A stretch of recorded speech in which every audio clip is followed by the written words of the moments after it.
let me make it very clear to you, sir. The foreign policy of Pakistan will be made here. The Foreign Office. Now, obviously, this is a practice all over the world, that you seek input. And you seek input from national security institutions. And that input is valuable because there is a thing called institutional memory.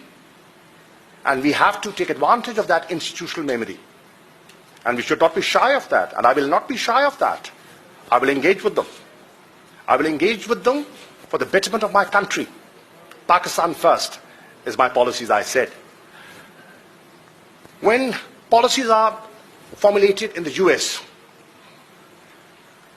don't you take an input from CIA? Don't you seek input from Pentagon? Obviously. I have also dealt with the strategic review that was undertaken by the Obama administration. I'm aware of the bilaterals, the trilaterals, and the different engagements that took place. And I know how the system works. We will work for Pakistan. And we all are for Pakistan.